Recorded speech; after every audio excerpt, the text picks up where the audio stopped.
La para-hôtellerie est une activité de location saisonnière caractérisée par la fourniture d'au moins 3 des 4 services suivants proposés de manière professionnelle et dans des conditions similaires à l'hôtellerie.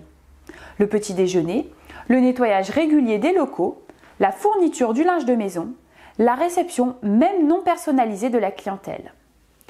Contrairement à l'activité de location meublée, la para-hôtellerie est présumée professionnelle dès lors que l'exploitant participe de manière personnelle, directe et continue à l'accomplissement des actes nécessaires à cette activité. Quels sont les avantages ? C'est une activité assujettie à la TVA. Un avantage ? Oui, c'est effectivement une aubaine pour les acquéreurs de biens neufs ou nécessitant des travaux importants, car ils pourront obtenir le remboursement du crédit de la TVA. Prenons l'exemple de M. Xavier qui souhaite investir dans un nouveau projet immobilier à la montagne. La valeur de l'appartement s'élève à 1,5 million d'euros. S'il développe une activité de para-hôtellerie assujettie à la TVA, il pourra obtenir le remboursement de la TVA payée lors de l'acquisition. 1 500 000 euros divisé par 1,2 fois 20%, il pourra obtenir 250 000 euros. De nombreuses charges déductibles.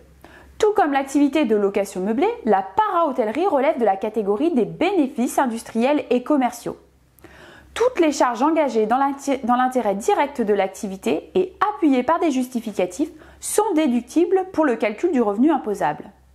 Électricité, eau, chauffage, charges de copropriété, abonnements divers, intérêt des emprunts, amortissement du bien immobilier, des meubles, etc.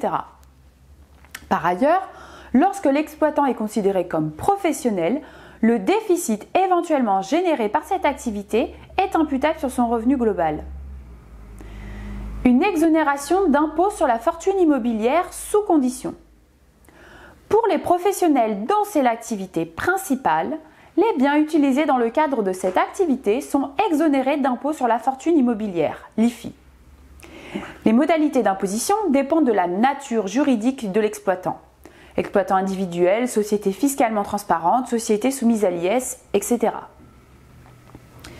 Une exonération de plus-value après 5 ans d'activité. En cas de cession du bien immobilier, la plus-value de cession relève du régime des plus-values professionnelles. Lorsque l'activité est exercée de manière professionnelle, la plus-value de cession peut être complètement exonérée d'impôts et de CSG-CRDS. L'activité doit être exercée depuis au moins 5 ans et les recettes annuelles des 2 dernières années précédant la cession doivent être inférieures à 250 000 euros par an.